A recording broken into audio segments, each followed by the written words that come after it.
सही है। तो अब मैं यहाँ तक मैंने समझा दी सारी चीज़ें ना। अब ये देखो मैंने H1 डायरेक्ट पकड़ा था, सही है, ये हमारी H1 की हेडिंग थी, सही है। और मैंने जो है H1 को पैडिंग टॉप और पैडिंग बॉटम दिया था, जिसकी वजह से स्पेस बना था, ये रहा, सही है। और बाय डिफ़ॉल्ट जो है जो हमारा ये H1 था, इसको एक मार्जिन लग रही होती है बाय डिफ़ॉल्ट HTML की तरफ से ना, ये वाली, ये ऑरेंज कलर से जो आ रही है ना नीचे लाइन, ये हमारी बाय डिफ़ॉल्ट मार्जिन लग रही है इसको। तो मुझे ये रिमूव नहीं करनी थी, मुझे टॉप वाली मार्जिन रिमूव करनी थी। तो मैंने यहाँ से क्या किया, मार्जिन टॉप 0 पिक्सल कर दिया, तो टॉप से मार्जिन रिमूव हो गई, सही है। अगर मैं ये लाइन हटा दूंगा ना तो ये स्पेस वापस से आ जाएगा, सही है। और ये स्पेस यहाँ से भी आ रहा होगा, लेकिन ये नज़र नहीं आएगा क्योंकि जो है स्पेसिंग यहाँ पर पहले से ही थी। तो अब मैं इसको ख़त्म करने के लिए ना मैंने ये मार्जिन टॉप से 0 कर दिया, सही है। अब मुझे जो है टेबल को डिज़ाइन करना है, तो मैं किस तरीके से करूँगा, मैं इस टेबल की हमारे पास पूरी की पूरी HTML जो है वो ये रही, इसको मैं बंद कर देता हूँ। ये हमारे पास ऊपर HTML आ रही है और नीचे CSS आ रही है। टेबल का टैग यहाँ से शुरू हो रहा है हमारा, सही है। अब जो यहाँ पर मैंने एक चीज़ बताई थी कि प्लस दबाने से हम यहाँ पर कोई भी टैग को हमारे CSS के अंदर लिखवा सकते हैं, सही है। उसके बाद हम इसके अंदर CSS लिखेंगे अपनी। तो टेबल को हम डिफ़ाइन इस तरीके से कर सकते हैं कि प्लस दबाएंगे तो CSS के अंदर टेबल जो है डिफ़ाइन हो जाएगा। फिर पूरी की पूरी CSS एक साथ लिखने के बाद इंस्पेक्टर स्टाइल शीट के ऊपर क्लिक करके ना हम CSS एक साथ कॉपी कर सकते हैं। ये सब मैं प्रीवियस क्लास में बता चुका हूँ, सही है। अब यहाँ से मैं टेबल के ऊपर प्लस किया तो मेरे पास टेबल आ गया, ये रहा, सही है। अब मैं टेबल को क्या करूँगा, टेबल को, अच्छा मैंने प्रॉपर्टी बताई थी तुम लोगों को, मार्जिन को हम पिक्सल में दे सकते हैं, सही है। मार्जिन 20 पिक्सल, 30 पिक्सल, या जितनी भी हमें स्पेसिंग देनी है ना हम इसको पिक्सल में दे सकते हैं, सही है।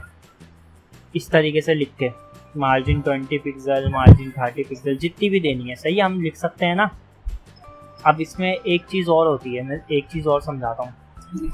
हमें अगर मार्जिन देनी है लेफ़्ट से और राइट से, लेकिन हम चाहते हैं कि सेंटर में आ जाए पूरा का पूरा टेबल, तो हम इसको ऐसे नहीं लिखेंगे कि मार्जिन लेफ़्ट, ऐसे नहीं लिखूंगा मैं। देखो मैं ये नहीं लिखूंगा मैं कि मार्जिन लेफ़्ट 50 पिक्सल। अगर मैं ऐसे लिखूंगा ना, देखो ये सेंटर में नहीं आया, सही है। तो अब तुम लोग बोलोगे कि इसकी मार्जिन बढ़ा देते हैं, 100 कर देते हैं, 200 कर देते हैं, जब तक ये सेंटर में नहीं आता, सही है। ऐसे भी कर सकते हैं, लेकिन ऐसे करने का नुकसान क्या है, अभी मैं कंसोल को यहाँ से हटाता हूँ, देखो टेबल फिर से सेंटर से हट गया। स्क्रीन साइज चेंज होता जाएगा तो टेबल अपनी लोकेशन छोड़ता जाएगा, सेंटर में नहीं रहेगा, सही है। तो वो उस स्पेसिफिक स्क्रीन के ऊपर जिस पे मैंने दी थी 200, उस पर तो आ गया सेंटर में, लेकिन ओवरऑल डिवाइसेस पे सेंटर पे नहीं आया, सही है। तो इस कंडीशन में क्या लगता है, इस कंडीशन में हमें लगाना पड़ता है मार्जिन लेफ्ट ऑटो, सही है। जैसे ही मैंने ऑटो दिया ना तो ये देखो पूरा का पूरा टेबल राइट साइड पे चिपक गया, सही है, सही है। यहाँ से देखो, एक मिनट,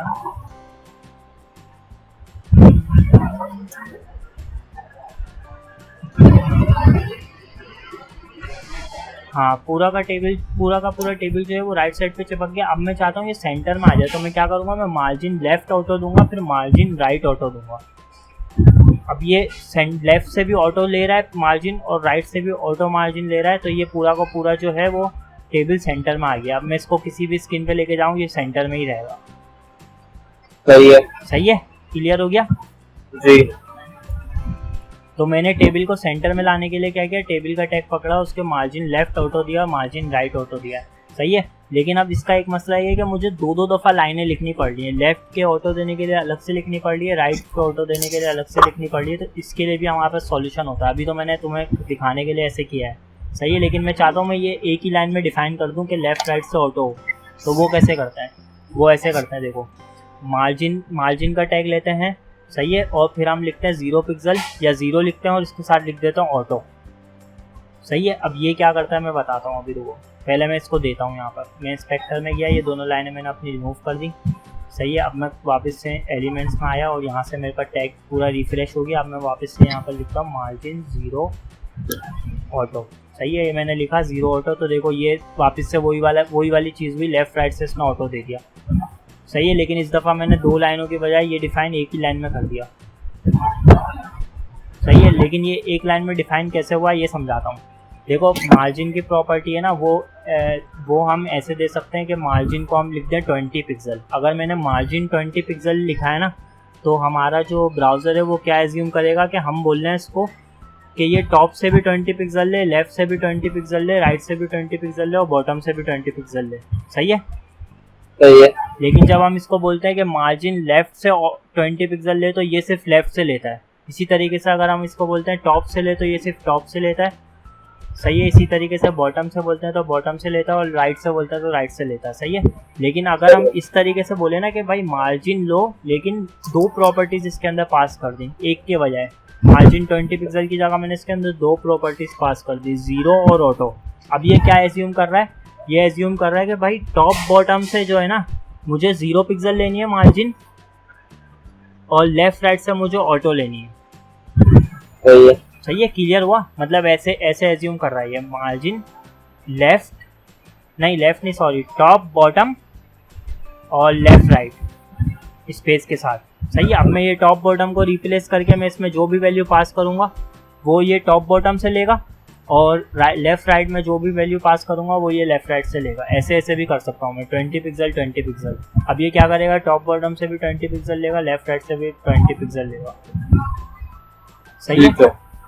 तो ऐसे भी पास कर सकते हैं। अगर अलग अलग वैल्यूज़ हैं टॉप बॉटम और लेफ्ट राइट की, तो ऐसे भी पास कर सकते हैं, वैल्यूज़ को चेंज कर दें, और इनके बीच में कोई भी सेमी कॉलम या नहीं लगेगा, सिर्फ एक स्पेस लगेगा। सही है? ये प्रॉपर्टी क्लियर हो गई। तो यहाँ पर मैंने क्या किया है? जीरो ऑटो दिया है। जीरो ऑटो दिया तो उसने क्या किया? टॉप बॉटम से जीरो कर दी मार्जिन पूरे एलिमेंट की टेबल के, और लेफ्ट राइट से जो है वो ऑटो कर दी। सही है? ठीक है। क्लियर हो गया? अब मैं क्या करता हूँ, अब भाई मैं इसको बोलता हूँ कि भाई टेबल जो है वो ऊपर वाली हेडिंग से तो उसका पहले से ही गैप है 20 पिक्सल का, लेकिन नीचे वाली हेडिंग से उसका कोई गैप नहीं है, तो मुझे नीचे से भी मार्जिन इसको देनी है। तो मैं नीचे से मार्जिन कैसे दूंगा? Margin bottom 20 pixel. सही है? अब इसने क्या किया? इसने मार्जिन बॉटम 20 पिक्सल भी दे दी टेबल को, और लेफ्ट राइट से जीरो वाली जो थी ना, उसका मार्जिन बॉटम वाला जो हिस्सा था वो इसने हटा दिया। ये भी समझाता हूँ कैसे हुआ। पहले मार्जिन थी जीरो ऑटो। सही है? तो टॉप बॉटम से जीरो लग रही थी, इसके बाद लेफ्ट राइट से ऑटो लग रही थी। सही है? लेकिन मैंने इसको क्या बोला? मैंने बोला भाई मार्जिन बॉटम मुझे 20 पिक्सल देनी है, और ये लाइन मैंने इस लाइन के बाद लिखी। तो उसने अपना जीरो वाली जो एक जिद थी ना इसकी कि भाई जीरो देनी है टॉप बॉटम से, वो इसने हटा दी और बॉटम को 20 दे दिया। लेकिन अगर ये लाइन इससे ऊपर होती तो फिर ये जो है वो 20 वाली छोड़ देता और जीरो वाली ले लेता। ये भी करके देखा। ऐसा इसलिए क्योंकि हमने उसको पहले बोला कि भाई 20 लो, लेकिन हमने इसको बाद में बोल दिया कि जीरो लो, तो इसने बाद वाली प्रॉपर्टी अप्लाई करी, पहले वाली छोड़ दी। सही है? सही है। ये बिल्कुल इस तरीके से जैसे मैं बोलूँ किसी को कि भाई पानी लेकर आओ, तो वो पानी लेने गया हुआ, फिर मैं उसको बोलता हूँ वो कि बिस्किट ले आओ, तो उसने पानी छोड़ दिया और बिस्किट लेने चला गया। सही है? तो ये वही वाली चीज़ हुई है कि मार्जिन जीरो ऑटो लगी थी, और इसके बाद जो है मैंने इसको बोला मार्जिन बॉटम 20 ले लो, तो उसने मार्जिन टॉप वाला जीरो तो रहने दिया अपनी जगह पर, लेकिन बॉटम वाला 20 हटा दिया और उसकी जगह ये वाली प्रॉपर्टी बॉटम पे लगा दी। समझ आ गया? अब जो है टेबल के अंदर जो टैग्स है ना उनको देखते हैं। सही है? टेबल पे एक चीज़ और लगानी है हमें। देखो ये वाली CSS देख लो, टेबल के लिए ये वाली CSS आ रही है, कुछ तुम्हें नज़र आ रहा है ना वैसे क्लियर? जी। टेबल के अंदर देखो ये वाली CSS आ रही है बाय डिफ़ॉल्ट। अरे हो गया जूम इन, ये भी हो गया, ये लो अब नज़र आ रहा है साफ? जी। ये CSS तो वो थी जो मैंने लगाई है अभी। सही है? लेकिन ये CSS टेबल की वो है जो बाय डिफ़ॉल्ट HTML खुद लगा रहा है। सही है? सही है। तो ये CSS ऐसी है जिसको हम हटा नहीं सकते। देखो इसके ऊपर लिखा हुआ है यूजर एजेंट स्टाइल शीट, मतलब ये HTML खुद टेबल के ऊपर लगा रहा है और इसको हम हटा नहीं सकते, लेकिन इसको हम ये खुद आ जाती है। सही है? इसी तरीके से H1 के ऊपर मार्जिन भी खुद ब खुद आ जाती है 20 पिक्सल की। सही है? तो अगर हम इसको हटाना चाहते हैं ना, तो हम इसको रिमूव नहीं कर सकते, लेकिन इसको ओवरराइट कर सकते हैं। ओवरराइट कैसे करेंगे? हम इन्हीं प्रॉपर्टीज़ को रीयूज़ करके हमारे CSS के अंदर इनको चेंज कर सकते हैं, इनकी वैल्यूज़ को। जैसे मैं इसको बोलता हूँ कि भाई बॉर्डर स्पेसिंग इसके अंदर 2 पिक्सल है, मेरे को बॉर्डर स्पेसिंग चाहिए ही नहीं टेबल के अंदर, तो मैं यहाँ पर क्या करूँगा, मैं लिखूँगा बॉर्डर स्पेसिंग 0 पिक्सल। सही है, तो ये टेबल की जितनी भी स्पेसिंग आ रही होगी ना वो हटा देगा। अभी देखो मैं इसको अनटिक करता हूँ ना, देखो थोड़ी सी स्पेस थी, इस वजह से देखो थोड़ा सा जर्क आ रहा था, ये देखो। प्रवेश भाई ये जो डिस्प्ले का टेबल आ रहा है ये खुद आता है क्या? हाँ ये खुद आता है डिस्प्ले टेबल, ये हम नहीं लगा रहे, ये पूरी CSS हमने नहीं लगाई है, ये इसकी अपनी है, तो इसको इतना नहीं देखो, कंफ्यूज हो जाओगे वरना। सही है। सिर्फ हम क्या चाहते हैं, हम चाहते हैं कि भाई हम क्या चाहते हैं, टेबल के अंदर जितना भी एक्स्ट्रा स्पेस आ रहा है ना वो खत्म हो जाए। सही है, तो उसके लिए हमें 1-2 प्रॉपर्टीज हैं वो याद कर लो तो सही है, वरना इसमें से देख लिया करो। सही है, मैंने इसमें से ही देखी है। देखो बॉर्डर स्पेसिंग को 0 पिक्सल करना होता है, और एक चीज और होती है बॉर्डर कोलैप्स, इसके अंदर सेपरेट हुआ होता है बाय डिफॉल्ट, तो हमें इसको कोलैप्स करना होता है। बस ये 2 प्रॉपर्टीज हमें जो है टेबल के साथ लगानी होती हैं लाजमी। सही है, टेबल की स्पेसिंग खत्म करने के लिए। इसको बाद में थोड़ा सा और समझाता हूँ डीपली कि इनसे हुआ क्या है, अभी तुम्हें नज़र नहीं आएगा इससे एक्चुअली हुआ क्या है इन 2 प्रॉपर्टीज से ना, लेकिन जब मैं अभी आगे CSS करने जा रहा हूँ ना इसके बाद तुम्हें समझ में आ जाएगा क्या हुआ है।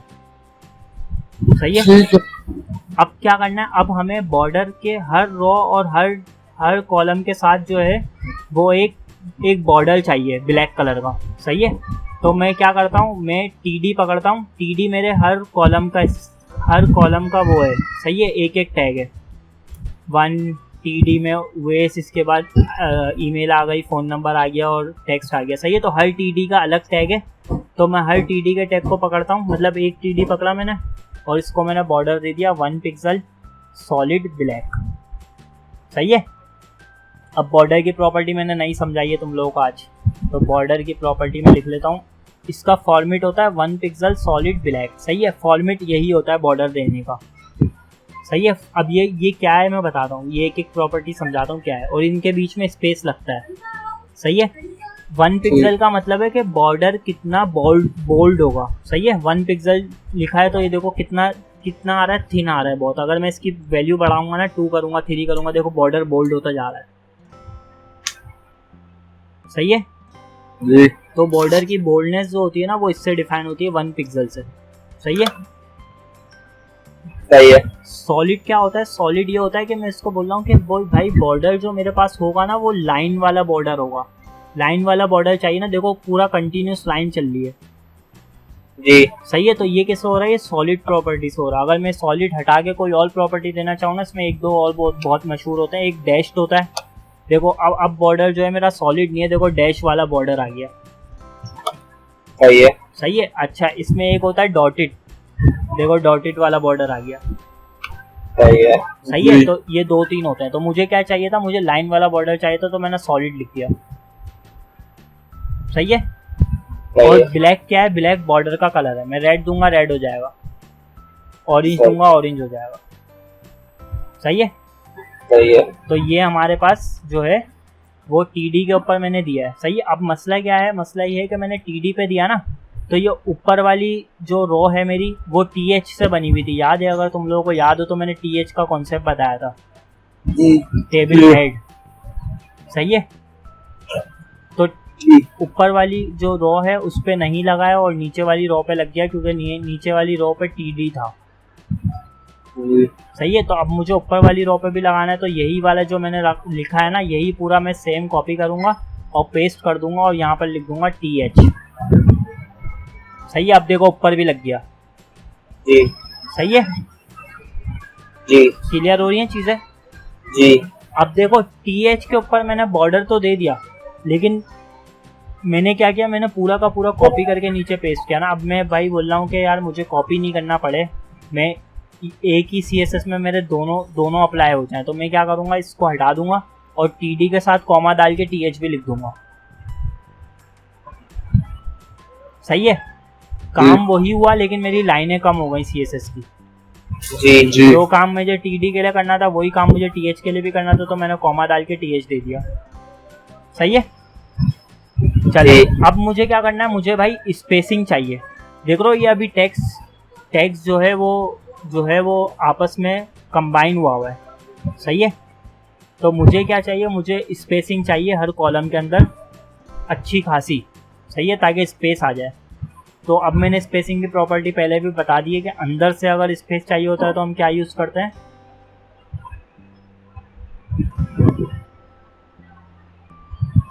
मार्जिन यूज़ करते हैं, पैडिंग यूज़ करते हैं, अंदर की पैडिंग यूज़ करते हैं, सही है। तो मैं यहाँ पर पैडिंग यूज़ करूँगा।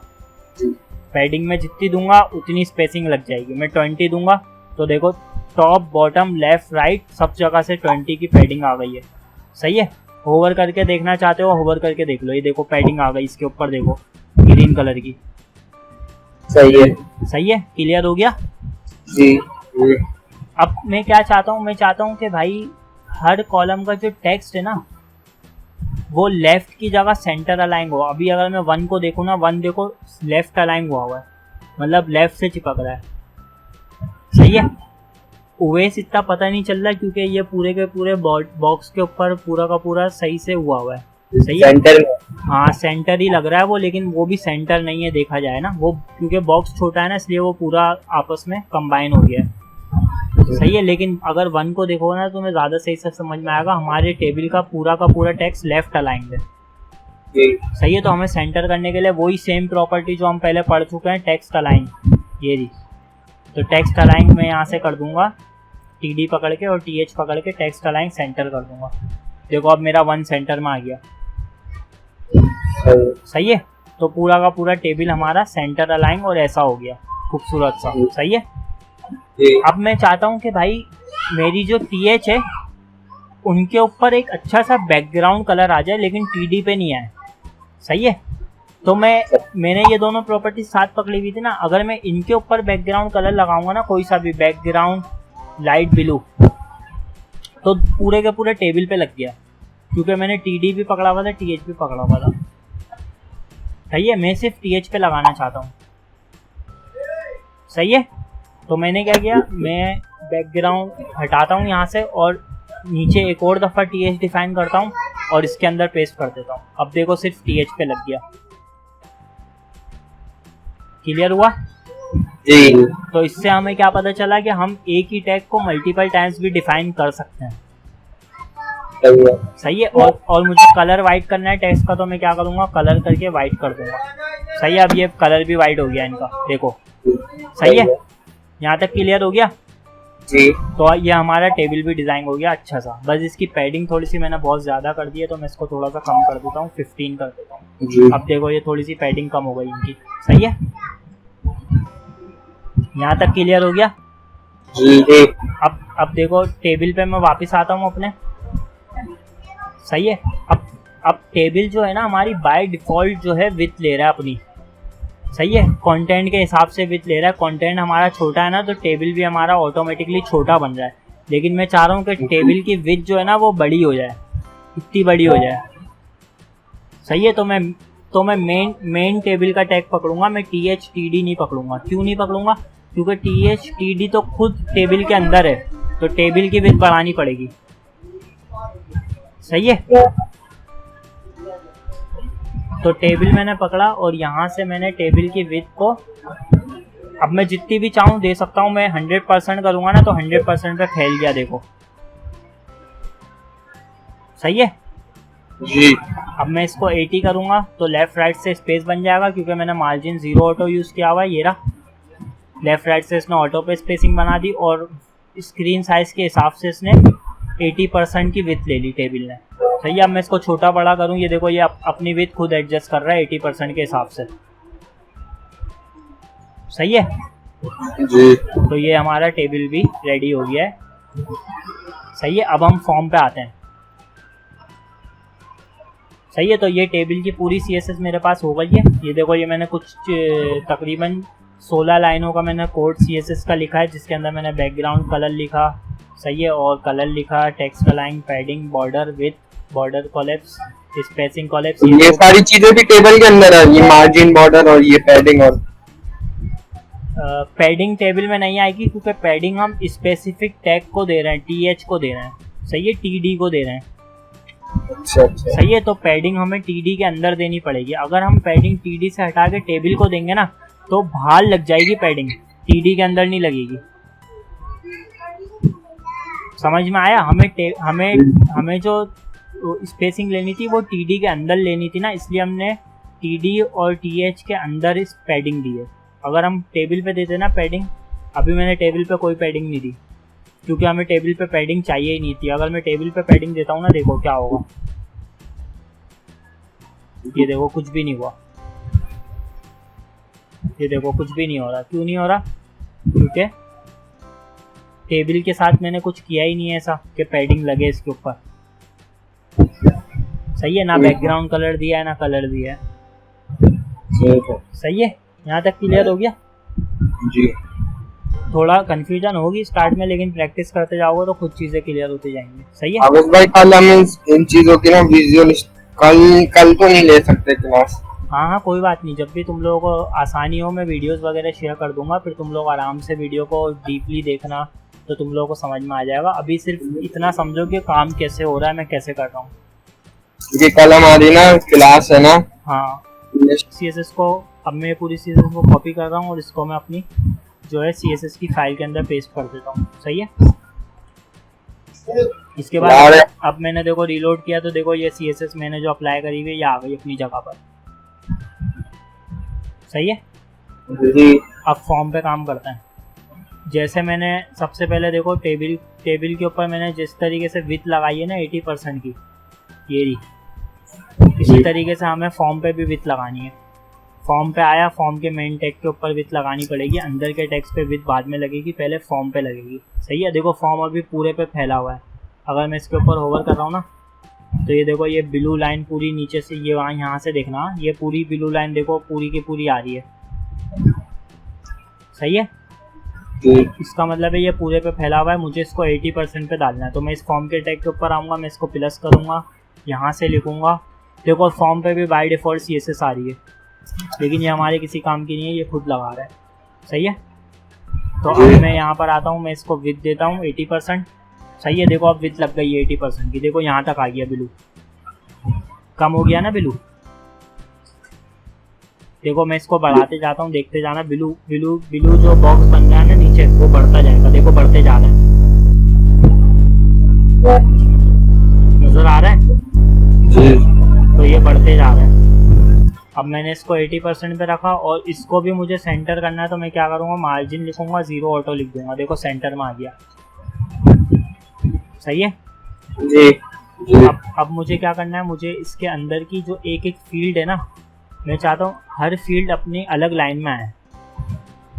तो मैं क्या करूँगा, मैं फॉर्म के साथ जो है फॉर्म कॉपी करूँगा, या फॉर्म को कॉपी करने की ज़रूरत नहीं है, फॉर्म को छोड़ दो। मैं डायरेक्ट यहाँ से इनपुट का टैग है मेरे पास, मैं इनपुट के टैग को प्लस करूँगा, यहाँ से कॉपी करूँगा। सही है? इसके ऊपर टाइप टैग्स जो आ रहा है ये हटा दूंगा, सिर्फ इनपुट का टैग कॉपी करूँगा। सही है? मैंने टैग से ही CSS सिखाई है तुम लोगों को अभी तक ना। सही है? तो इनपुट का टैग मैंने कॉपी किया ना, तो देखो इस पे एक साथ CSS लगा रहा हूँ मैं। अब मैं इसकी विड्थ कर दूंगा 100%। तो देखो ये सब एक लाइन में से हट के अलग अलग लाइन में आ गए। अच्छा, अब मैंने इसको 100% क्यों दी पता है? क्योंकि हमने फॉर्म के टैग के ऊपर 80% लगाई थी। सही है? और फॉर्म के अंदर इनपुट का टैग है। सही है? तो इनपुट का टैग जो है वो फॉर्म की डिफ का 100% लेगा। समझे या नहीं समझ आया?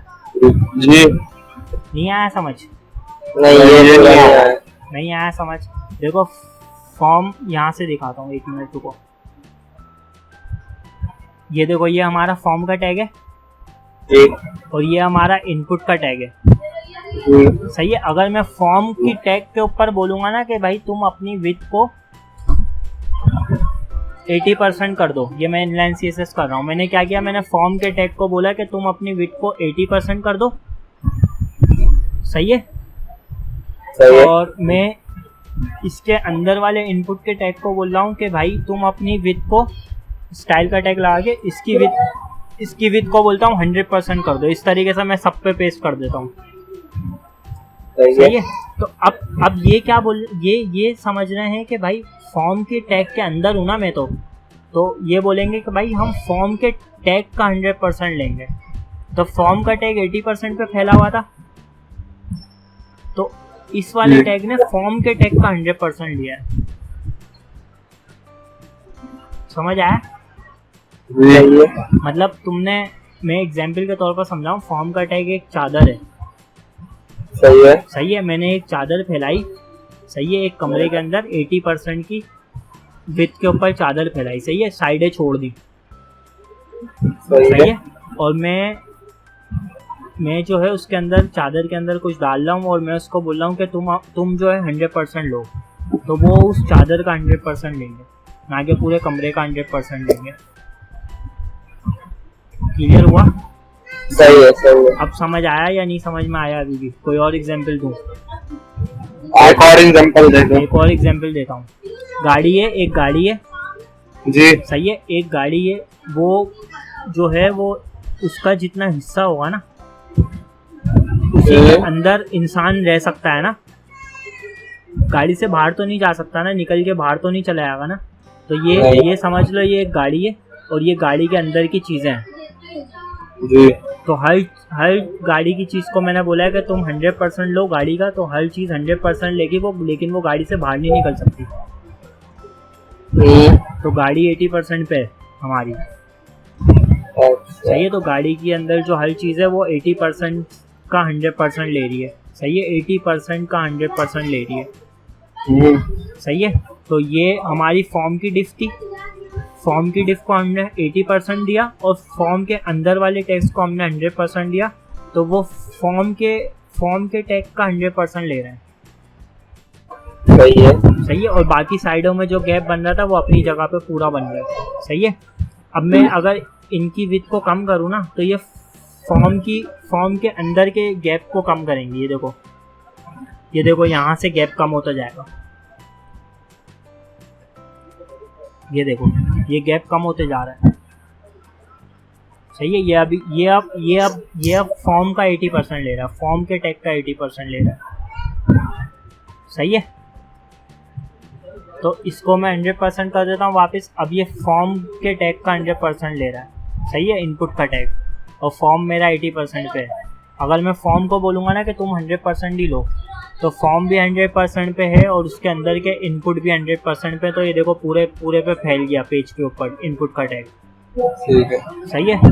तो मैं फॉर्म जो हमारा पेरेंट टैग है ना, पेरेंट टैग को मैं बोलूँगा कि तुम 80% लो पेज का, और बाकी जितने भी अंदर के चाइल्ड टैग है ना, उनको सबको मैं बोलूँगा कि तुम 100% लो अपना, सही है। तो हर टैग जो है वो अपना 100% पूरा ले रहा है, सही है।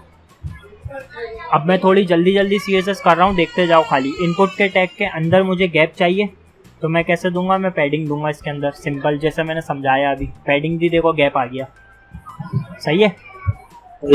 अब हर इनपुट के टैग के बाद मुझे स्पेस चाहिए। देखो सारे इनपुट के टैग चिपक रहे हैं, तो अब मैं मार्जिन दूंगा, तो मैं मार्जिन दूंगा 10 पिक्सल की, देखो गैप आ गया के बाहर। जब मैंने पैडिंग दी थी अंदर गैप आया था, जब मैंने मार्जिन दी बाहर गैप आ गया, सही है।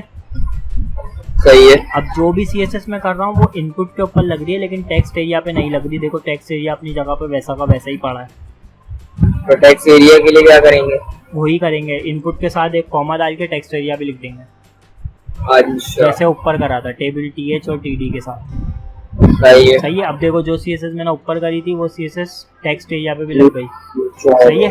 और इनपुट सबमिट भी देखो अपनी पूरी विथ ले रहा है 100%, ठीक, सही है।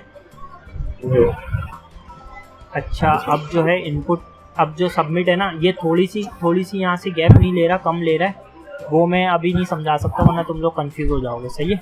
तो अभी मैं क्या करता हूँ, अभी सिर्फ मैं इसको क्या करता हूँ, बटन को थोड़ा सा खूबसूरत करने के लिए बटन के ऊपर जो है बैकग्राउंड कलर दे देता हूँ। तो मैंने इनपुट टाइप सबमिट पकड़ी साथ, सही है। अब टाइप सबमिट मैंने साथ क्यों पकड़ी ये भी समझाता हूँ। इस इनपुट की टाइप क्या है? टेक्स्ट, जी सही है।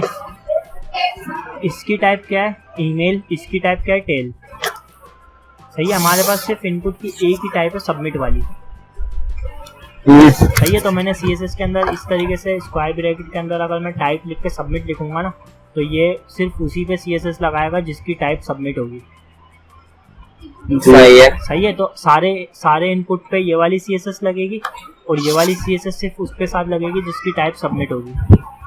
सही है। तो अगर मुझे सिर्फ इसके ऊपर CSS करनी है ना फॉर एग्जांपल, तो मैं क्या करूँगा, इनपुट लिखूंगा वापस से और इसकी टाइप में सबमिट से हटा के ईमेल कर दूंगा। तो अब जो ईमेल वाली है ना वो सिर्फ ईमेल के साथ लगेगी CSS। ठीक है। सही है। अच्छा, मुझे ईमेल के साथ लगानी नहीं थी, ये मैंने एग्जांपल के लिए समझाया, मुझे सिर्फ सबमिट के साथ लगानी है। मुझे इसका बैकग्राउंड कलर वगैरह चेंज करना है, तो मैं क्या करता हूँ, सबमिट, मैंने ये रहा इनपुट टाइप सबमिट लिया और मैंने इसके ऊपर बैकग्राउंड ले लिया लाइट ब्लू और कलर ले लिया वाइट, सिंपल CSS। तुम लोग वीट आ गया हैं, कलर पे वीट आ गया वाइट आ गया, सॉरी वाइट हो गया। सही है। तो ये देखो वाइट कलर हो गया और जो है वो बैकग्राउंड कलर जो है वो ऐसा हो गया। सही है। अब इसके ऊपर जो है वो ब्लैक कलर की पट्टी आ रही है। सही है। तो वो क्या है, वो इसका बॉर्डर है। सही है। तो बॉर्डर मैंने अभी समझाया, बॉर्डर कैसे देते हैं। बॉर्डर वैसे ही देंगे 1 पिक्सल सॉलिड वाइट या वो लाइट ब्लू। तो बॉर्डर का कलर और बटन का कलर सेम हो गया जी। सॉरी यहाँ गलत दे दिया मैंने, ये ऊपर लगेगा, इनपुट पे नहीं लगेगा, यहाँ लगेगा। सही है। तो यहाँ पर मैंने बॉर्डर दे दिया लाइट ब्लू। सही है।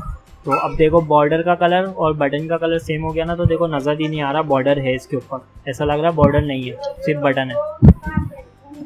सही है। सही है। तो ऐसे हमारा पूरा जो है पेज रेडी हो गया एक CSS से।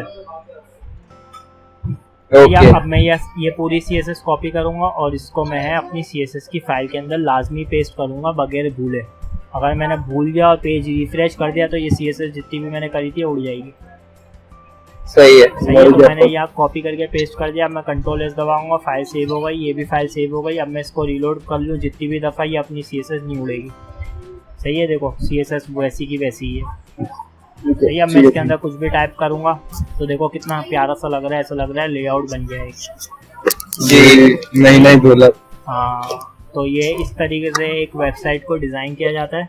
ऐसे ही पूरी कोडिंग होती है, पहले HTML लिखी जाती है, फिर साथ साथ CSS लिखी जाती है, एक एक करके सेक्शन बनाया जाता है और फिर उसके ऊपर CSS होती है। तो पूरी 5-6 सेक्शन होते हैं, तो 5-6 सेक्शन की वेबसाइट होती है, बड़ी होती है तो बड़ी होती है। सही है। समझ आ गया ना यहाँ तक? जी। अब मैं तुम लोगों को